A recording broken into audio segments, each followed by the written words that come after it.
Oke, kembali lagi bersama saya Govino dalam channelku tutorial. Oke, teman-teman semua, kita akan membahas tentang bab matematika umum, tentang pola dan barisan bilangan. Ini adalah bagian yang pertama mengenai cara-cara kita menentukan pola bilangan ya. Jangan lupa subscribe, like, dan share video ini. Dan juga jangan di skip teman-teman supaya kita bisa memahami penjelasannya satu persatu. Oke, kita mulai pelajaran kita pada saat ini. Dan saya mulai dengan macam-macam pola bilangan yang umum diketahui ya.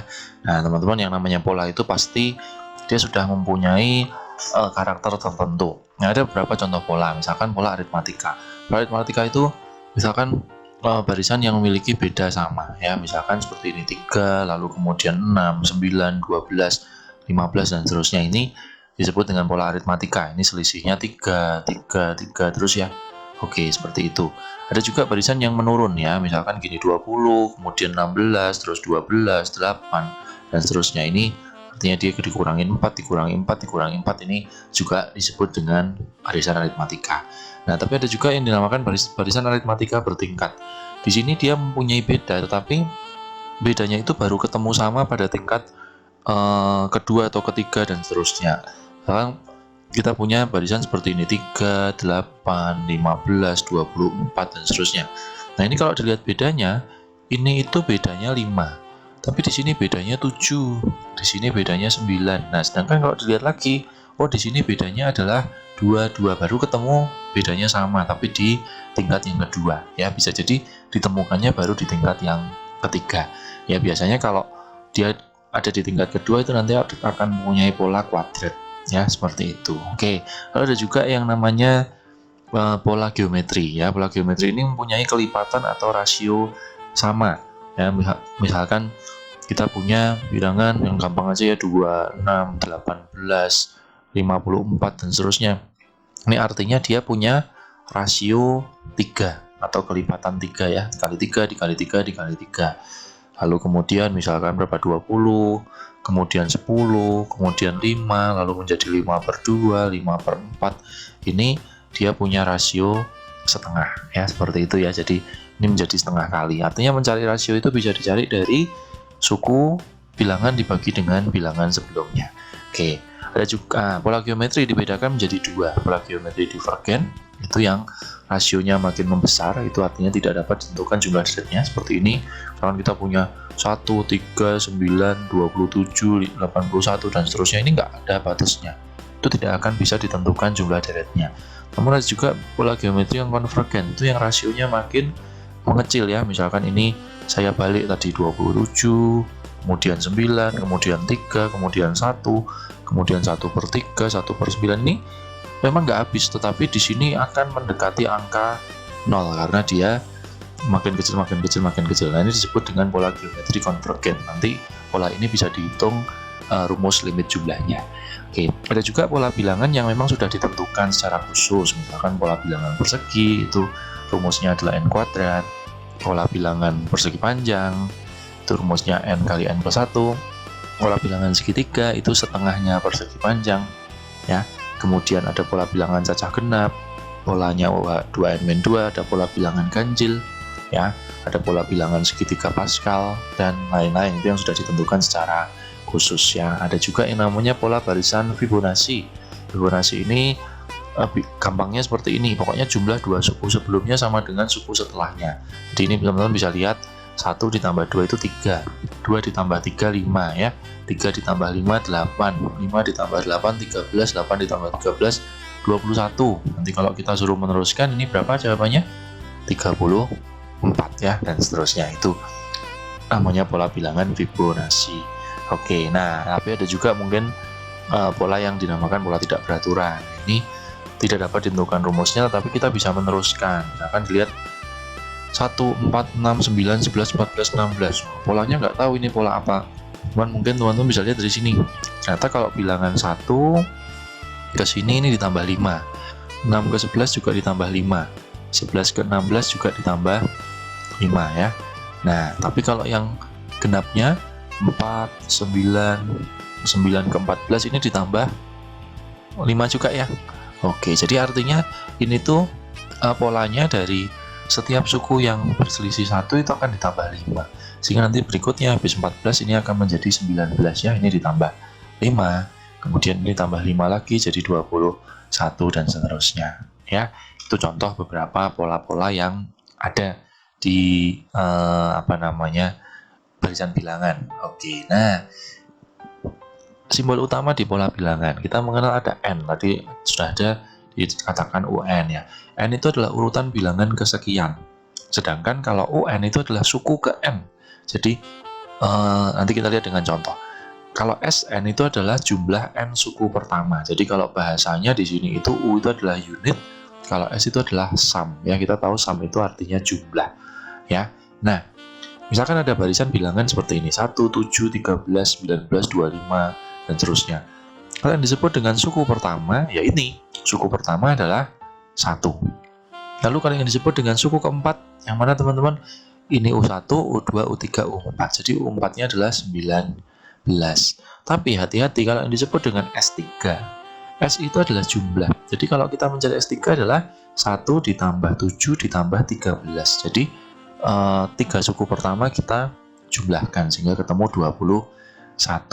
Sedangkan misalkan S5 berarti ini akan dijumlah semua ya. 1 ditambah 7 ditambah 13 ditambah 19 ditambah 25. Ya, nanti akan menghasilkan angka 21 tambah 19 40 ditambah 25 ketemu 65. Seperti itu ya teman-teman ya. Nah, untuk menentukan pola ya, soal-soalnya tidak terlalu banyak. Misalkan seperti ini, kita suruh menentukan bilangan dari pola tertentu. Tentukan 4 suku pertama dari barisan yang memiliki pola 3M-7. Oke, jadi kita mulai dari soal pertama. Kalau polanya 3N-7 berarti kita bisa mencari U1-nya adalah 3 kali 1 min 7 ya, ketemu min 4. Lalu U2-nya 3 kali 2 min 7 ya, akan ketemu min 1. Nah, di sini kita bisa lihat kalau rumusnya itu 3N biasanya dia akan ditambah 3. Ya, jadi nanti kalau suruh menentukan pola bilangannya habis min 4 itu kemudian min 1, kemudian tinggal ditambah 3 lagi. Jadi 2, kemudian 5. Ini 4 suku pertama ya. Oke, nah itu kalau polanya langsung hanya N saja. Tapi kalau polanya dalam bentuk yang lain-lain ya kita cari saja seperti yang dipolakan ya. Misalkan ini N kuadrat plus 2N min 4. Kalau kita mencari U1 berarti 1 kuadrat ditambah 2 kali 1 min 4 akan ketemu min 1. Kalau kita mencari U2, 2 kuadrat ditambah 2 kali 2 min 4 akan ketemu 4 ya. Kalau U3 berarti 3 kuadrat ditambah 2 kali 3 min 4, ini 9 ditambah 6, 15 dikurangi 4. Kalau U4, 4 kuadrat ditambah 2 kali 4 min 4 akan ketemu 8 ditambah 8, 16 ditambah 8, 24 dikurangi 4 ya, 20. Sehingga 4 bilangan pertamanya adalah min 1, 4, 11, kemudian 20. Oke, itu ya teman-teman ya. Kemudian contoh lagi, UN-nya adalah N per 2 plus N plus 1. Ya sudah, kita cari dengan cara yang sama. Kalau U1 berarti N-nya dimasukkan 1, ini akan menjadi 1 plus 2 per 2, 1 ya, ketemu 2. Lalu kalau U2 akan ketemu 1 per gini ya, didapat 1 plus 2 per 3, kita dapat 5 per 3 ya.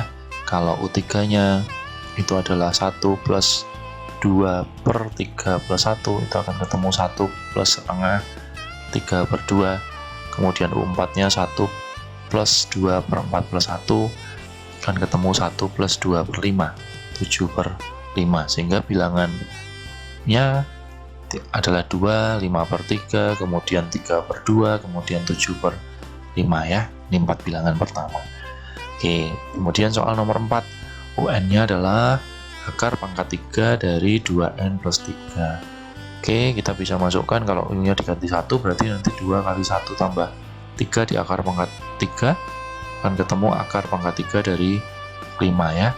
Dengan cara yang sama nanti kita bisa mencari U2, U3 dan U4 ya. Akan ketemu 2 kali 2 tambah ini ketemu akar pangkat 3 dari 7, kemudian akar pangkat 3 dari 9, akar pangkat 3 dari 11, sehingga barisan bilangannya adalah akar pangkat 3 dari 5, akar pangkat 3 dari 7, akar pangkat 3 dari 9, akar pangkat 3 dari 11, seperti itu ya. Oke, ini gampang sekali, jadi tinggal dimasukkan saja. Nah, kalau dibalik, misalkan kita mencari pola bilangan dari yang barisannya sudah diketahui. Oke, yang penting kita tahu dulu apakah dia punya pola khusus apa enggak. Misalkan nih teman-teman, kalau kita lihat 5, 12, 19, 26, ini ternyata adalah pola khusus dengan bedanya 7 ya. Nah, saya punya trik seperti ini. Kalau bedanya 7, itu pola UN-nya pasti 7N. Ya. Nah, tinggal kita masukkan nih, N-nya itu biasanya dimasukin aja 1. Kalau 7 kali 1 itu berapa teman-teman? 7 kali 1 adalah 7 ya. Padahal suku pertamanya adalah 5. Jadi 7 supaya menjadi 5 kita kurangi 2 ya. Sehingga polanya adalah 7N-2. Gampang banget ya. Lalu kemudian ini 88, 82, 76, 70. Nah, di sini itu bedanya minus 6. Kalau bedanya minus 6, UN-nya juga min 6N. Nah, kita coba misalkan diganti 1, min 6 dikali 1 itu min 6.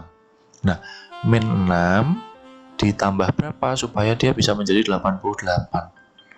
Ya kan? Karena suku pertamanya 88. Berarti dia akan ditambah dengan 94.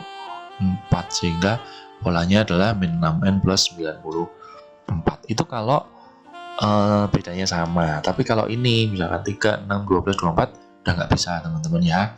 Kita jabarkan di sini 3, 6, 12, 24 ya. Nah, di sini kita harus mencari polanya ya. Pokoknya yang depan ini harus dimulai dari pola pertama. Cuman kalau kita bisa ngelihat 3 itu bisa kita dapat dari 3 kali 1. 6 bisa kita dapat dari 3 kali 2. 12 bisa kita dapat dengan 3 kali 4. 24 itu 3 kali 8. Nah, di sini ini adalah polanya itu selalu 3, teman-teman ya.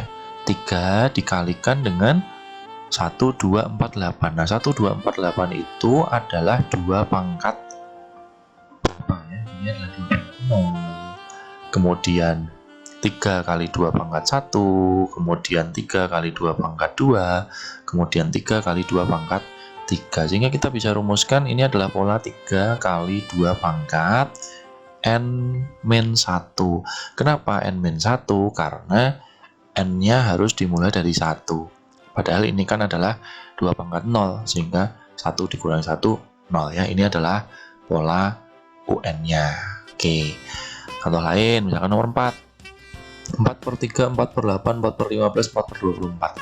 Jelas pola UN-nya adalah pembilangnya pasti 4. Jadi kita bedah dulu untuk ini teman-teman, yang barisan bawahnya saja. Ya, 3, 8, 15, 24 penyebutnya. Nah, kalau kita lihat, ini 3 ke 8 itu ditambah 5. 8 ke 15 ditambah 7. 15 ke 24 ditambah 9. Nah, ini yang kita sebut tadi aritmatika bertingkat ya. Di sini kelihatan dia bedanya 2, 2. Nah, untuk mencari pola aritmatika bertingkat, caranya seperti ini teman-teman. Kita gunakan angka-angka depan ini 3, 5, dan 2. Lalu kita masukkan di rumus seperti ini. Kita mencari ON, itu adalah ini 3 ditambah, selalu ditulis N-1 per 1 dikalikan dengan ini teman-teman 5, ditambah lagi N-1, N-2 dibagi 1 kali 2. Jadi kalau di sini N-1 bawahnya 1, kalau ada N-2 bawahnya ada 2.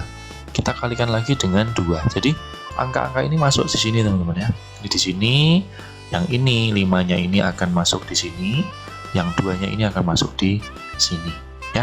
Kita tinggal jabarkan. Ini menjadi 3 plus 5N min 5. Di sini 2 dicoret dengan ini, kita bisa jabarkan N kuadrat min 3N plus 2. Sehingga ini akan didapat angka N kuadrat plus 2N. 3 ditambah 2, 5 dikurangi 5 habis ya teman-teman ya.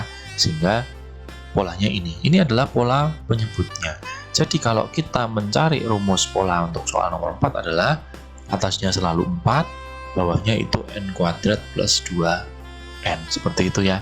Nah, ini beberapa contoh untuk mencari pola bilangan ya. Masih sangat banyak sekali cara-caranya, tetapi mudah-mudahan ini membantu kita untuk menjadikan tutorial yang baik untuk pengenalan di bab pola bilangan ya. Terima kasih sudah menonton, jangan lupa subscribe, like, dan share, dan sampai jumpa di video-video selanjutnya.